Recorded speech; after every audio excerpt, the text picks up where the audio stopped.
നമ്മൾ ലൈവിൽ പോലും കാണാത്ത പല പല സംഭവങ്ങളും ആ വീടിനകത്ത് നടക്കുന്നുണ്ടെന്നുള്ള കാര്യം ഇന്നത്തെ എപ്പിസോഡ് കണ്ടവർക്ക് വളരെ വ്യക്തമായിട്ടുണ്ടാവും. കാരണം നമുക്കറിയത്ത് പോലുമില്ലാത്ത കഥകളാണ് വെളിയിൽ വന്നുകൊണ്ടിരിക്കുന്നത്. ബിൻസി അപ്പാനിയുടെ ഫ്രണ്ടിൽ ക്ലീവേജ് തുറന്ന് കാണിച്ചു എന്ന് പറഞ്ഞുകൊണ്ടൊരു വിഷയം, ശാരികയോട് അനുമോൾക്ക് പ്രണയമാണെന്ന് പറഞ്ഞുകൊണ്ടൊരു വിഷയം. ഇതാണ് ബിൻസിയും അപ്പാനിയും കൂടി ഈ പറഞ്ഞ ക്ലീവേജ് വിഷയമാണ് ഷാനവാസ് എടുത്തിട്ട് അപ്പാനിക്കെതിരെ കളിച്ചുകൊണ്ടിരിക്കുന്നതെന്ന് പറഞ്ഞൊരു വിഷയം. ശരിക്കും പറഞ്ഞു കഴിഞ്ഞാൽ ഞാൻ ചോദിക്കട്ടെ, ഈ 3 ടോപ്പിക്ക് നിങ്ങൾ ആരെങ്കിലും കണ്ടിട്ടുണ്ടോ? ഞാൻ കണ്ടിട്ടില്ല. 24 മണിക്കൂറും ഞാൻ ആ ലൈവിൻ്റെ മുമ്പിലാണ് ഇവർ ഉറങ്ങുന്നവരേക്കും. ഈ വീഡിയോ ഷൂട്ട് ചെയ്യുന്ന സമയം അല്ലാണ്ട് ഞാൻ കണ്ടിട്ടില്ല. ഈ പറഞ്ഞ ക്ലൈവേജ് വിഷയവും കണ്ടിട്ടില്ല, അനുമോളിലെ ശാരിക പ്രേമം വിഷയവും കണ്ടിട്ടില്ല.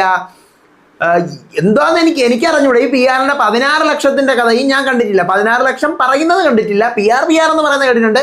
ഈ 16 ലക്ഷം എന്ന് പറയുന്ന ഈ സാധനം എത്ര രൂപയാണെന്ന് പറയുന്നത് കേട്ടിട്ടില്ല. ഇതിനകത്ത് എന്തെല്ലാം വെളിയിൽ വന്നുകൊണ്ടിരിക്കുകയാണെന്നാണ് ഞാൻ ആലോചിക്കുന്നത്. ഇമാതിരി എന്താ പറയുക, നാറി പുഴുത്ത വെറും ലൈംഗിക ചൊവ്വയുള്ള ഒരു സീസണായിട്ട് മാറുന്നുണ്ട് സീസൺ 7 അല്ലേ? എങ്ങനെ പറയാതിരിക്കാൻ പറ്റും മക്കളെ? വെറും ലൈംഗിക ചൊവ്വയുള്ള ഒരു സീസൺ. കഴിഞ്ഞ പ്രാവശ്യത്തെ സീസണൊക്കെ കണ്ടിട്ട് ആൾക്കാർ ഇങ്ങനെ പറയുന്നത്, രാത്രി നമുക്ക് വിദേശ യാത്രയ്ക്ക് വേണ്ടി വെബ്സൈറ്റ് എടുക്കണ്ട, ബിഗ് ബോസ് കണ്ടാൽ മതി, അന്നത്തെ കാര്യം കുശാലായി എന്നൊക്കെ പറയും. പക്ഷേ ഇത് എന്തുവാണ് ഇതിനകത്ത് നടക്കുന്നേ? എൻ്റെ പൊന്നെ, ആ ലാലേട്ടൻ്റെ അവസ്ഥ ഇതൊക്കെ വന്ന് വീക്കെൻഡ് ചോദിക്കാണ്. ഇനിയിപ്പോൾ കുഴപ്പമില്ലല്ലോ, തീർന്നല്ലോ. ഇനിയിപ്പോൾ വീക്കെൻഡുകളിൽ ചോദിക്കാനായിട്ടും പറയാനായിട്ടും കാര്യങ്ങളൊന്നും തന്നെ ഇല്ല. ഈ പുറത്ത് വരുന്നവർ തമ്മിൽ ഇത്രയും കോൺട്രവേഴ്സി ആകുന്ന ആദ്യത്തെ സീസണാണിത്, ആദ്യത്തെ. അത് മാത്രമല്ല, എനിക്ക് തോന്നുന്നു ഈ സീസൺ കഴിഞ്ഞിട്ട് ഇവിടെ വെളിയിലിറങ്ങി അടിച്ച് പൂരമായിരിക്കും.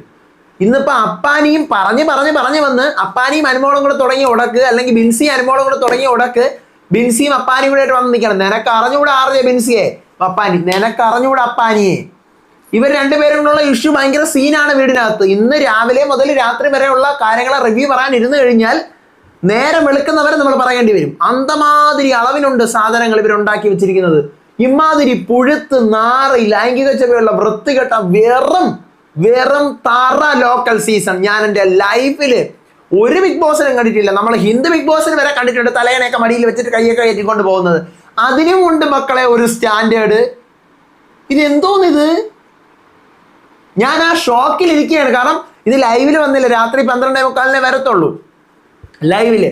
അപ്പൊ ഈ കണ്ടതിന്റെ ഷോക്കിൽ ഞാൻ ഇങ്ങനെ ഇരിക്കുവാണ്. പടച്ചവന്, ഇതെല്ലാം നമുക്ക് അറിഞ്ഞു പോലും കൂടാത്ത കഥയാണല്ലോ. ഇതിൽ നിന്നും വളരെ വ്യക്തമാണ് എന്താണ്, പല പല സാധനങ്ങളും കട്ട് ചെയ്ത് ഇതിൽ നിന്ന് പോയിട്ടുണ്ട്. ഉറപ്പാണ്, 101% ഉറപ്പായ കാര്യമാണത്. പല പല സാധനങ്ങളും കട്ട് ചെയ്ത് പോയിട്ടുണ്ട്. ഇന്നിപ്പോൾ ആരൊക്കെയാണ് ഗസ്റ്റുകളായിട്ട് വന്നിട്ടുള്ളത്? ജിഷിൻ വന്നു, അതുപോലെ പ്രവീൺ വന്നു, മസ്താനി വന്നു, റന വന്നു, അഭിലാഷ് വന്നു. 5 പേരും പുറത്തെ കാര്യങ്ങളെ കുറിച്ചിട്ടൊന്നും വലിയ ലെവലിലൊന്നും സംസാരിക്കുന്നില്ല. മസ്താനി ഒന്ന് ഒതുങ്ങി നിൽക്കുന്നുണ്ട്. ശരിക്കും മസ്താനി അപ്പാനിയുമായിട്ടുള്ള വിഷയം എന്താണെന്ന് ചോദിച്ചു കഴിഞ്ഞാൽ, എനിക്കിത് മസ്താനി ഒരു മുട്ടൻ തെറി അപ്പാനി വിളിച്ചു എന്ന് പറഞ്ഞിട്ടാണ് മസ്താനി അപ്പാനി ഇറങ്ങുമ്പോഴത്തേക്കും അത്രയും വലിയ പുലിക്കളിയെ കളിക്കുന്നത്. ആ തെറി എന്താണെന്നുള്ള കാര്യം അതിനകത്തുള്ള കണ്ടസ്റ്റൻസിനും അറിയാം. ഇപ്പം ഞാൻ നിങ്ങൾക്ക് കുറേ സാധനങ്ങൾ പറയുമല്ലോ, എനിക്ക് വളരെ വ്യക്തമായിട്ടുള്ള തെറി എന്താണെന്ന് അറിയാം. ആ തെറി ശരിക്കും എനിക്ക് എൻ്റെ വീഡിയോയിൽ പറയാൻ പറ്റൂല. ആ തെറി എനിക്ക് ഈ വീഡിയോയിൽ പറയാൻ പറ്റില്ല. കാരണം പറഞ്ഞു കഴിഞ്ഞാൽ എൻ്റെ ചാനൽ അപ്പം അടിച്ചു പോകും. അമ്മാതിരി ഒരു തെറിയാണത്. അത് പറയാൻ പറ്റില്ല ആ സാധനം. അതുകൊണ്ടാണ് ഇവർ തമ്മിൽ ഇത്രയും വലിയൊരു ഇഷ്യൂ കിടക്കുന്നത്. അവിടെ അപ്പാനി പറഞ്ഞ ഒരു സംഭവം ഈ പറഞ്ഞ പോലെ തെറ്റ് തന്നെയാണ്. ഒരു പെങ്കൊച്ചിൻ്റെ മുഖത്ത് നോക്കി അതും ഇത്രയും വലിയൊരു പബ്ലിക് പ്ലാറ്റ്ഫോമിൽ വെച്ച് വിളിക്കാൻ പാടില്ലാത്തൊരു തെറിയാണ്. അപ്പോൾ ഇത് ഞാൻ എങ്ങനെ അറിഞ്ഞു? മ്യൂട്ട് ചെയ്ത സാധനം ഞാൻ എങ്ങനെ അറിഞ്ഞു എന്ന് വെച്ച് കഴിഞ്ഞാൽ, നമ്മൾ കുറേ കാര്യങ്ങളൊക്കെ നിങ്ങളുടെ അപ്ഡേറ്റ് ചെയ്ത് തന്നിട്ടില്ലേ? അങ്ങനെ തന്നെയാണ് ഈ സംഭവം അറിഞ്ഞത്. അപ്പോൾ അതുപോലെ തന്നെ അത് ഭയങ്കര സീനായ ഒരു കാര്യമാണ്. പക്ഷെ അവരുടെ ഇടയിലും മസ്താനി വന്നിട്ട് മസ്താനിക്ക് എന്താ പറയുക, ആകെ മൊത്തം നെഗറ്റീവായി ഒരുമാതിരത്തെ അവസ്ഥ ഇരിക്കുകയാണ് മസ്താനി. അപ്പം അതുകൊണ്ട് അതിൻ്റെ ഒരു ഇത് മസ്താനിക്ക് ഉണ്ട്. അതുകൊണ്ട് മസ്താനി അനങ്ങാൻ പോകുന്നില്ല. അപ്പാനിക്ക് ഒരു പേടിയാണ് മസ്താനി കൺവിൻസ് ചെയ്യാൻ വരുമോ എന്നുള്ളത്. എനിക്ക് ചില നേരം കാണുമ്പോൾ തോന്നും അപ്പാനി അയ്യോ എന്തൊരു പാവം, പച്ച വെള്ളം കൊടുത്തു കഴിഞ്ഞാൽ ചവച്ചരച്ച് കുടിക്കുന്ന മനുഷ്യനെന്ന് ചില നേരം കാണുമ്പോൾ തോന്നും. ചില നേരം അയ്യോ ഇയാളെപ്പോലൊരു കൊനസ്റ്റ് പിടിച്ച കുരുട്ടുബുദ്ധി പിടിച്ച ഒരു മനുഷ്യൻ അതിനകത്ത് ഇല്ലല്ലോ എന്ന് തോന്നിപ്പോവും. കൺഫ്യൂസിങ് ആണ് അപ്പാനിയുടെ ക്യാരക്ടർ. ശരിക്കും ഇന്ന് വന്നവരിൽ അധികം ഒന്നും അങ്ങോട്ടൊന്നും പറയുന്നില്ല. ഇതിൻ്റെ ഇടയിൽ കൂടി ശാരിക അനുമോള് പ്രണയിഞ്ഞ അതാണ് ആലോചിച്ചിരിക്കുന്നത്. ശാരിക അനുമോള് പ്രണയോ, ഇതെവിടെ നമ്മൾ കണ്ടത്? ഇതിൻ്റെ പേര് ഇതാണ് ആദിലേൻ്റെ അടുത്തും നൂറയുടെ അടുത്തും വഴക്കുണ്ടാക്കാനുള്ള കാര്യം. അനുമോൾ ഈ പറയുന്ന പോലെ ഷാരിക എടുത്ത് എന്തോ ഒരു സാധനം കാണിച്ചു വന്നോ, ഷാരികയ്ക്ക് ഡൗട്ട് അടിച്ചെന്ന് പറഞ്ഞ് ഷാരിക ആദിലെ അടുത്ത് നൂറയുടെ അടുത്തും പറഞ്ഞ് ഇത് വേറെ വളഞ്ഞൊടിഞ്ഞ ലെവലിൽ പോയെന്നാണ് ഷാരിക പറയുന്നത്. ഇത് നമ്മളാരും കണ്ടിട്ടില്ല. ഇതാണല്ലേ അപ്പോൾ അവിടെ നടക്കുന്ന വിഷയം. കൊള്ളാം. ഷാനവാസിന്റെ വജ്രായുധം ഈ സാധനമായിരുന്നു. ക്ലീവേജ് ആണ് ഷാനവാസിന്റെ വജ്രായുധം. പിടികിട്ടി. ഇതൊക്കെ ഞാൻ ഒന്ന് ആലോചിച്ച് നോക്കണേ. എനിക്ക് വന്നിരുന്ന റിവ്യൂലൊന്നും പറയാൻ പറ്റാത്ത കാര്യങ്ങളാണിത്. കഴിഞ്ഞ വർഷം വരെ എൻ്റെ റിവ്യൂ ഒക്കെ കണ്ടുകൊണ്ടിരുന്ന നിങ്ങൾക്കറിയാം. ഈവൻ അവിടെ എന്താ പറയുക, ഒരു വളിക്കേസ് നടന്നാൽ പോലും ഞാൻ ഇവിടെ വന്നിട്ട് മക്കളെ ഫാർട്ട് ഇങ്ങനെ, കാരണം എനിക്ക് പറയാനായിട്ട് മനസ്സ് പറ്റുന്നില്ല. ചില വേർഡ്സ് പറയുമ്പോൾ ഭയങ്കര ഡിസ്കസിങ് എന്ന് തോന്നും ചില സാധനം. ഇത്തവണ നിങ്ങൾക്ക് തന്നെ അറിയാം ഞാൻ എന്തെല്ലാം ഇനി പച്ചയ്ക്ക് പറയാനൊന്നും ഇല്ല. ഞാൻ ആ ലെവലിലായി പോകുന്നു. കാരണം എങ്ങനെ പറയാതിരിക്കും. എന്തൊക്കെയാണ് ഇന്നത്തെ ദിവസം നടന്നതെന്നുള്ള കാര്യങ്ങൾ പറയാം. കുറേ സാധനങ്ങൾ നമ്മൾ സ്കിപ്പ് ചെയ്ത് പോകാം. ഇല്ലെങ്കിൽ പരിപാടീസ് നടക്കൂല. നേരം വെളുക്കും വരെ ഞാൻ റിവ്യൂ പറഞ്ഞുകൊണ്ടിരിക്കേണ്ടി വരും. അമ്മാതിരി പുഴുത്ത സാധനങ്ങൾ ഇതിനകത്തുണ്ട്. ഓക്കെ, അപ്പോൾ ബിഗ് ബോസ് സീസൺ 7ൻ്റെ നവംബർ 4-ാം തീയതിയിലെ ഡേ 93 റിവ്യൂ ആയിട്ടാണ് ഞാൻ വന്നിരിക്കുന്നത്. So welcome back to Ansif Moonlight Media. I am Ansif. Video ആദ്യമായിട്ട് കാണുന്നവർ ചാനൽ സബ്സ്ക്രൈബ് ചെയ്യണം, ലൈക്ക് ചെയ്യണം, ഷെയർ ചെയ്യണം. നിങ്ങളുടെ അഭിപ്രായങ്ങൾ മസ്റ്റായിട്ട് താഴെ കമൻറ്റ് ചെയ്യണം. ഇതുപോലത്തെ ബിഗ് ബോസിൻ്റെ അപ്ഡേറ്റ്സിനും റിവ്യൂസിനും ഒക്കെ ആയിട്ട് ഇപ്പം തന്നെ നമ്മുടെ FB പേജും ഇൻസ്റ്റാ പേജും മറക്കാതെ ഫോളോയും ചെയ്യണം. വീഡിയോ ഹൈപ്പ് ചെയ്യാൻ മറന്നു പോവല്ലേ. അപ്പോൾ ഇന്ന് മോർണിംഗ് സോങ് ശരിക്കും പറഞ്ഞു കഴിഞ്ഞാൽ നിങ്ങൾ ലൈവ് കാണണമായിരുന്നു. ഭയങ്കര അടിച്ച് പൊളിച്ച് ഡാൻസ് കളിച്ചുകൊണ്ടാണ് ഇന്നത്തെ മോർണിംഗ് സോങ് വരുന്നത്. എല്ലാവരും ഭയങ്കര ഹാപ്പിയാണ്. രഞ്ജിതമ്മേ മനസ്സ് കലക്കും കൊഞ്ചിരമ്മേ, ആ പാട്ടാണ്. ഞാൻ പറഞ്ഞില്ലേ, തമിഴ് പാട്ടിന്റെ മേളമാണ്, അയ്യരി കളിയാണ് ഈ ആഴ്ച. രാവിലെ തന്നെ ഷാരികയും ആദിലയുമായിട്ടുള്ള വിഷയം തുടങ്ങുന്നുണ്ട്. ഷാരിക അനാവശ്യമായിട്ട് ആദിലെ ഇരുന്ന് നീ വളരെ മോശപ്പെട്ടവളാണ്, നിന്റെ ക്യാരക്ടർ ശരിയല്ല, നിന്റെ പേഴ്സണാലിറ്റി ശരിയല്ല. അപ്പം ഇത് കാണുമ്പോൾ നമുക്ക് എന്തിനാണ് ഈ പറയുന്ന ഷാരിക ആദിലെ കിടന്ന് ഇങ്ങനെ പറയുന്നത്? രാവിലെ പോലെ ഞാൻ അലച്ചോണ്ടിരിക്കുക, എന്തിനാണ് ഷാരിക ഇങ്ങനെ പറയുന്നത്? അതിൻ്റെ എന്ത് കാര്യമാണ് ഇവിടെ ഉള്ളത് എന്ന് നമുക്ക് തോന്നിപ്പോവും. അതിനിടെ കൂടെ ശൈത്യം വന്ന് ഇടപെടുന്നുണ്ടെങ്കിൽ അവരൊന്നും പറയരുതെന്ന് പറയുമ്പോൾ എടി നീ പോയി വക്കീലിൻ്റെ പണി നോക്കുമെന്ന് പറഞ്ഞ് അവിടെ പ്രൊഫഷനെ ആക്ഷേപിച്ച് ശൈത്യയും ഷാരികയും കൂടെ വിഷയമാവുന്നുണ്ട്. ദെൻ പിന്നീടാണ് നമ്മുടെ പ്രവീണ് അതുപോലെ തന്നെ ജിഷിനും വരുന്നത്. രണ്ടുപേരും വലിയ സീക്രട്ടുകളും കാര്യങ്ങളൊന്നും വീട്ടുകാരോട് പറയുന്നില്ല, ഭയങ്കര കമ്പനിയായിട്ട് തന്നെ നിൽക്കുന്നുണ്ട്.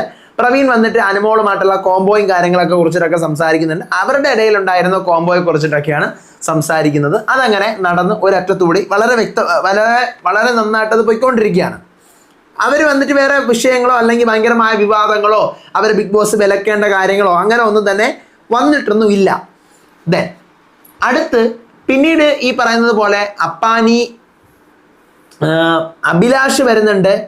അതിൻ്റെ പുറകെ റനയും വരുന്നുണ്ട്. റനയും മുൻഷിയുമായിട്ട് വിഷയമുണ്ട്, ഓൾറെഡി മുന്നേ വിഷയം ഉള്ളതാണ്. ഇവർ തമ്മിലുള്ള ഏജ് ഗ്യാപ്പ് ആയിക്കോട്ടെ, ഐഡിയോളജീസ് ആയിക്കോട്ടെ, പണ്ട് ഇത് വിഷയം തുടങ്ങിയത് വേറെ ഒരിടത്തൊന്നും അല്ല. പണ്ട് മറ്റേ അങ്ങനെ പറയുകയാണെങ്കിൽ രഞ്ജിത്ത് മുൻഷിയോടൊന്ന് പോകും, ഒറ്റ തന്തയാണെങ്കിൽ. അപ്പം പിന്നെ നമുക്കൊക്കെ രണ്ടാണോ എന്നിങ്ങനെ റന ചോദിച്ചെടുത്ത് വെച്ചാണ് ഇവർ തമ്മിലുള്ള ഇഷ്യൂ പണ്ട് തുടങ്ങുന്നത്. അപ്പം ഈ വിഷയത്തിൻ്റെ ഭാഗമായിട്ട് മുൻഷിയും റനയും കൂടെ നന്നായിട്ട് ഉരസുന്നുണ്ട്. രണ്ടുപേരും മിണ്ടുന്നില്ല, വഴക്കൊക്കെ കൂടി കിടക്കുവാണ്. കലാഭവൻ ശരിക്കും റനയും കൂടെ ഇതിൻ്റെ കൂട്ടത്തിൽ കളിച്ച് കളി കാര്യമാവുന്നുണ്ട്. റന വന്നിട്ടായാലും റന എല്ലാവരുടെ നല്ല കമ്പനിയായിട്ട് കാര്യമായിട്ടൊക്കെ തന്നെയാണ് നിൽക്കുന്നത്. ആദിലയും നൂറയും അനുമോളെ ഇന്ന് അടുപ്പിക്കുന്നില്ല, അനുമോളും തിരിച്ചടുപ്പിക്കുന്നില്ല. ആദില, നൂറ, ശൈത്യ, ഷാനവാസ് ഒരുമിച്ചിരുന്ന് അനുമോളെ ഇരുന്ന് വട്ടം ചേർന്ന് കുറ്റം പറഞ്ഞുകൊണ്ടേ ഇരിക്കുകയാണ്. ഈ എപ്പിസോഡ് കാണുമ്പോൾ തന്നെ നമുക്ക് മനസ്സിലാവും ഇനിയിപ്പം ഷോയ്ക്ക് 4 ദിവസം വോട്ടിങ്ങേ ഉള്ളൂ. അനുമോള് ഉറപ്പായിട്ടും കപ്പടിച്ചിരിക്കും. കാരണം ഈ പറയുന്ന പോലെ അനുമോൾ ചെയ്യുന്നത് ശരിയായിക്കോട്ടെ തെറ്റായിക്കോട്ടെ, കോർണറിങ് എവിടെ നടക്കുന്നുവോ അവിടെ ഒരു വിന്നർ പിറവി കൊള്ളുക തന്നെ ചെയ്യും മക്കളെ. അത് തന്നെയാണ് ഇവിടെ നടക്കുന്നത്. പിന്നെ ഇന്ന് അവിടെ നടക്കുന്ന വലിയ വിഷയങ്ങളൊക്കെ പറഞ്ഞു കഴിഞ്ഞാൽ ഷാരിക വീണ്ടും അതിലേ കാണുന്നു, നൂറെ കാണുന്നു, ഓടി നടന്ന് ഇവരടുത്ത് വിഷയമുണ്ടാക്കുന്നു, വഴക്കുണ്ടാക്കുന്നു, ഉടക്കുണ്ടാക്കുന്നു. ഇതിൻ്റെ റീസണും കാര്യങ്ങളൊന്നും തന്നെ പറയുന്നില്ല. ഇതിൻ്റെ ഇടയിൽ കൂടി എന്താ പറയുക, അനീഷിൻ്റെ ഫുൾ ഫേക്ക് സാധനങ്ങൾ, അനീഷ് ഇവിടെ കാണിക്കുന്ന ഡേ 1 മുതൽക്കുള്ള സാധനം, പുറത്തുപോയി എന്താ പറയുക ഫ്രണ്ടിനെ അനിയനെ വിളിച്ചിട്ട് എനിക്ക് വരാൻ പറ്റുന്ന സാഹചര്യമാണോ എന്ന് ചോദിക്കുന്നൊക്കെ പറഞ്ഞ സാധനം, ഷാനവാസ് ഇതെല്ലാം അനീഷിൻ്റെ ഗെയിമാണ്, അനീഷ് ഈസ് കംപ്ലീറ്റ്ലി ഫേക്ക് എന്നുള്ള സാധനം പ്രൂവ് ചെയ്യാനായിട്ട് മാക്സിമം നോക്കുന്നുണ്ട്. അടുത്ത് സരികയും റനയും കൂടെ ആയിട്ടുള്ള ഇഷ്യൂവിൽ റനയ്ക്കും PR ഉണ്ട് എന്നുള്ള കാര്യം, 50 ദിവസം നിൽക്കാൻ റന PR കൊടുത്തിട്ടാണ് വന്നതെന്നുള്ള കാര്യം സരിക വെട്ടിത്തുറന്ന് പറയുന്നുണ്ട്. ഇതിൻ്റെ ഇടയിൽ കൂടി തന്നെ അനീഷിനെ അനുമോള് കറക്കെ വീഴ്ത്തി വശീകരിച്ച് അനീഷിനെ മുട്ടുകുത്തിച്ച് മനഃപൂർവ്വം അനീഷിനെ കൊണ്ട് വായിലിട്ട് കുത്തിയാണ് പ്രപ്പോസ് ചെയ്യിപ്പിച്ചത് എന്നുള്ള സാധനം പൊങ്ങി വന്നുണ്ട്. അങ്ങനെ മൊത്തം സത്യം പറഞ്ഞു കഴിഞ്ഞാൽ ഇന്ന് ഗെയിം പറയുക എന്നതിനേക്കാൾ അപ്പുറത്തേക്കായിട്ട് കഥ പറയേണ്ടി വരും പറഞ്ഞുകൊണ്ടിരുന്നത്. അതുകൊണ്ട് കഥ പറയുന്നത് നമുക്ക് അവിടെ നിർത്താം. മസ്താനി രാത്രി വരുന്നുണ്ട്. അതിനുശേഷമാണ് വലിയ വലിയ സീനുകൾ പൊട്ടുന്നത്. മെയിൻ സീൻ ഈ പറഞ്ഞ പോലെ രാത്രിയിലെ വിഷയമാണ്. ഇവിടെ വന്നിട്ട് വേറെ കണ്ടന്റുകളൊന്നും ഉണ്ടാവുന്നില്ല. നെവിനും ജിഷിനുമായിട്ടുള്ള ഒരു വിഷയത്തിൽ ജിഷിൻ അവിടെ കാണിക്കുന്നത് എനിക്ക് അവിടെ ജിഷിന്റെ ഭാഗത്താണ് റോങ് എന്ന് തോന്നുന്നത്. കാരണം ഈ സീസണിൽ ഏറ്റവും കുറച്ച് കരഞ്ഞിട്ടുള്ള ഒരു കണ്ടസ്റ്റന്റ് ആണെന്ന് വെച്ച് കഴിഞ്ഞാൽ നെവിനാണ്. രണ്ടാമതായിട്ട് നെവിൻ ഇപ്പോഴാണ് കരയുന്നത്. അത് കാണുമ്പോഴത്തേക്കും നമുക്ക് തോന്നും അയ്യോ അവിടെ നെവിന്റെ ഭാഗത്താണ് ശരിയെന്ന് നമുക്ക് മനസ്സിലാവും. ജിഷിന്റെ നെവിന്റെ ഇഷ്യൂ നിങ്ങൾ കണ്ടിട്ടുണ്ടാവും. ഞാൻ എപ്പിസോഡിന്റെ കഥ പറയാനല്ല വന്നത്. രാത്രിയിൽ നടക്കുന്ന വിഷയത്തിൽ എനിക്കവിടെ ശരി ആരാണ് തോന്നിയെന്ന് വെച്ച് കഴിഞ്ഞാൽ അവിടെ അനുമോളുടെ ഭാഗത്ത് അനുമോള് കുറേ കാര്യങ്ങൾ ജിസേലിനെയും ആരനെയും വെച്ച് പറഞ്ഞിട്ടുണ്ട്, അപ്പാനിയെയും ബിൻസിയെയും വെച്ച് പറഞ്ഞിട്ടുണ്ട്. ഈ പറഞ്ഞ സ്റ്റേറ്റ്മെന്റുകളെല്ലാം തെറ്റു തന്നെയാണ്. അവിടെ സദാചാരം കാണിക്കേണ്ടതോ അല്ലെങ്കിൽ മറ്റൊരാളുടെ പ്രൈവസിയിലേക്ക് ഒളിഞ്ഞു നോക്കിക്കൊണ്ട് അവിടെ ഇത് പാടില്ല എന്നൊക്കെ പറയുന്നത് തെറ്റ് തന്നെയാണ്. പക്ഷേ ഞാൻ നിങ്ങളുടെ അടുത്ത് എനിക്ക് കുറച്ച് കാര്യം പറയാനുള്ളൊരു കാര്യം, ഇതിനകത്ത് എന്ത് വേണമെങ്കിലും നടന്നോട്ടെ, ബിഗ് ബോസ് ആണ്, 2 ഇൻഡിവിജ്വൽസ് ആണ്, അവർക്ക് എന്ത് വേണമെങ്കിലും തീരുമാനിക്കാം, എന്ത് വേണമെങ്കിലും അവർ ചെയ്തോട്ടെ നടന്നോട്ടെ എന്നൊക്കെ പറയുന്ന അത്രയും അപ്ഡേറ്റഡ് ആയിട്ടുള്ള ആൾക്കാരോടാണ് ഞാൻ ചോദിക്കുന്നത്. ഒരു റോട്ടിൽ 2 പേര് നിന്ന് ഈ പറഞ്ഞ ബിഗ് ബോസിനകത്ത് അനുമോള് പറഞ്ഞ പോലെ 2 പേര് നിന്ന് മറ്റത് ചെയ്യുന്നു എന്നുള്ള സാധനമാണല്ലോ അനുമോള് പറഞ്ഞത്. ഇത് റോട്ടിൽ നിന്ന് 2 പേര് ചെയ്ത് കഴിഞ്ഞാൽ, പച്ചക്ക് ചെയ്ത് കഴിഞ്ഞാൽ നമ്മളൊരു കേസ് വരെയൊക്കെ കണ്ടുകൊണ്ട് നിൽക്കും. അതിൻ്റെ അപ്പുറത്തേക്ക് ആയി കഴിഞ്ഞാൽ എന്തെങ്കിലും ആൾക്കാർ അംഗീകരിക്കുമോ? ഇല്ല, അത് കേസാണ് പബ്ലിക്കലി. അപ്പം ഒരു 10 പേര് നോക്കി നിൽക്കുന്ന ഒരു റോട്ടിൽ നിന്ന് ചെയ്യുന്ന സാധനം ബിഗ് ബോസ് എന്ന് പറയുന്ന പ്ലാറ്റ്ഫോമിനകത്ത് നിൽക്കുമ്പോൾ കാണുന്നത് 3.5 കോടി ജനങ്ങളാണ്. It's A public platform. ഇത് കുട്ടികൾ കാണുന്ന സാധനമാണ്. അവിടെ നമ്മൾ ആ സാധനത്തിന് വാല്യൂ ഉണ്ട്. അതാണ് ഞാൻ പറഞ്ഞത്. നമുക്ക് പൂർണ്ണമായിട്ടും അനുമോളുടെ ഭാഗത്ത് നിൽക്കാൻ പറ്റത്തില്ല. അനുമോള് പറഞ്ഞത് പക്കാ സദാചാരം തന്നെയാണത്, സദാചാരം തന്നെയാണെന്ന് പറഞ്ഞത്. പക്ഷേ ഇതിന് ഇങ്ങനൊരു ഫാക്റ്റ് ഉണ്ട്. നമ്മളായാലും അത് പറഞ്ഞു പോകും. ബിഗ് ബോസിനകത്താണ് ഇത്രയും പേര് കാണുന്നതിനിടയ്ക്കാണ് ഈ സംഭവം നടക്കുന്നത്. നടന്നോ ഇല്ലേ നമുക്ക് അറിഞ്ഞുകൂടാ, അത് വേറെ കാര്യമാണ്. കാരണം ഇവരെ കേട്ടറിവേ നമുക്കുള്ളൂ മക്കളെ. നമ്മൾ ആരുമേ കണ്ടിട്ടില്ല, ജഡ്ജ് ചെയ്യാൻ പാടില്ല കാണാതെ. പക്ഷേ ഇതിനകത്ത് വന്നൊരു വിഷയം, അന്ന് അനുമോൾ ഈ സാധനം ബിൻസിയുടെയും അപ്പാനിയുടെയും വിഷയം പറയുമ്പോൾ കൂടെ നിന്ന ആൾക്കാരാണ് ആദിലയും നൂറയും ഷൈത്യയും. ഈ ഷൈത്യ ഉൾപ്പെടെ അന്ന് പറഞ്ഞിട്ടുള്ള വീഡിയോ ഇന്ന് പലരും പറക്കി എനിക്ക് അയച്ചു തരുന്നുണ്ട്. എന്തെന്ന് അവർക്ക് നെഗറ്റീവായിട്ട് പുറത്ത് പോകും, ഇവർ ഫ്രണ്ട്സ് തമ്മിൽ ഇവരുടെ ഇടയിൽ എന്തോ അങ്ങനെ ഈ സാധനം ഇന്ന് ഷൈത്യയും കൈമലർത്തുന്നു, ആദിലയും കൈമലർത്തുന്നു, നൂറയും കൈമലർത്തുന്നു. സദാചാരം മൊത്തം മെനഞ്ഞത് അനുവിൻ്റെ തലയിലാക്കുന്നു. അനുവിന് ഇതിനകത്തൊരു പങ്കുണ്ട്, വ്യക്തമായ പങ്ക് ഇതിനകത്ത് അനുവിനുണ്ട്. പക്ഷേ അനു മാത്രമല്ല ഇവിടെ കുറ്റക്കാരി. അത് ഞാൻ പറയുന്നു, അനു മാത്രമല്ല. ഇവർ 4 പേർക്കും ആദില, നൂറ, അനുമോള്, പിന്നെ ഷൈത്യ, ഇവർ 4 പേരും ഈക്വലായിട്ട് ചേർന്ന് തന്നെയാണ് ഇവിടെ സദാചാരം പറഞ്ഞുകൊണ്ടിരുന്നത്. RJ ബിൻസിയെ പറ്റി ആയാലും അപ്പാനിയെ പറ്റി ആയാലും ഇവിടെ നടക്കുന്ന വിഷയങ്ങളെ പറ്റിയിട്ട് മൊത്തം ഇവർ 4 പേരും തന്നെയായിരുന്നു ഗ്രൂപ്പ്. ഇത് പൂർണ്ണമായിട്ട് ഇന്ന് കഥ പറഞ്ഞപ്പോൾ എല്ലാവരും എടുത്ത് നേരെ തിരിച്ച് അനുമോളുടെ മണ്ടയിൽ ഇട്ട് കൊടുത്തു. പക്ഷെ അത് അനുമോള് വളരെ ഡീസൻ്റ് ആയിട്ടിരുന്ന് തെറ്റുപറ്റി സോറി പറയുന്നുണ്ട്. അതിൻ്റെ അപ്പുറത്തോട്ട് അനുമോക്കൊന്നും ചെയ്യാൻ പറ്റില്ല, മിണ്ടാതിരിക്കുന്നുണ്ട്. പിന്നീട് ബിൻസി അത് കൺവേ ചെയ്യുന്നുണ്ട്, എനിക്കൊന്നും ചെയ്യാൻ പറ്റില്ല, ഞാൻ അതിന് സോറി പറഞ്ഞു ബിൻസി. പക്ഷേ ഇന്ന് ഈ പറഞ്ഞ പോലെ നീയാണ് അപ്പാൻ്റെ അടുത്തോട്ട് പോയി ഈ പറഞ്ഞ കണക്ക് തുറന്ന് കാണിച്ചത് എന്നുള്ള ലെവലിലാണ് നീ അവിടെ ഇരുന്നപ്പോൾ എനിക്കത് തോന്നി, ഞാനത് പറഞ്ഞു, ഞാൻ ഉള്ള സംഭവം തന്നെയാണ് ഞാനത് പറഞ്ഞതെന്നൊക്കെ പറയുന്നുണ്ട്. നല്ല പൂരാ വഴക്കാവുന്നുണ്ട്. നമുക്ക് എപ്പിസോഡ് കണ്ട് മാത്രം ഒന്നും ജഡ്ജ് ചെയ്യാൻ പറ്റത്തില്ല. ലൈവ് വന്നാൽ മാത്രമേ നമുക്ക് അതിനകത്ത് എന്തെങ്കിലും പറയാൻ പറ്റുള്ളൂ. ഞാൻ പറയട്ടെ, ഈ പുറത്തുനിന്ന് പോയിട്ടുള്ള ആൾക്കാർ മൊത്തം പ്രതിമകളെ പോലെ അവിടെ ഇരിക്കുമായിരുന്നു. കാരണം അവർക്കറിയില്ല ഇതിനകത്ത് എന്താ നടക്കുന്നതെന്ന്. പ്രേക്ഷകരെ പോലെ തന്നെയല്ലേ അവരും കണ്ടുകൊണ്ടിരിക്കുന്നേ. അവർക്കും അറിയില്ല മക്കളെ എന്താണ് ഇതിനകത്ത് നടക്കുന്നതെന്നുള്ള വിഷയം. കാരണം ഇതൊന്നും പുറത്ത് ഔട്ട് വന്നിട്ടില്ല ഈ സംഭവങ്ങളൊന്നും. പറഞ്ഞ് അപ്പാനിയും ബിൻസിയും കൂടെ തമ്മിൽ വഴക്കാവുകയാണ്. ബിൻസി പറയുന്നു, നിന്റെ അടുത്ത് വന്നിരുന്ന് ഞാൻ തുറന്ന് കാട്ടി എന്നുള്ള ലെവലിൽ നീ പലരിടത്തും പറഞ്ഞിട്ടുണ്ട്, എനിക്കറിയാം, ഞാൻ കാണിച്ചു തരാം അവരെ.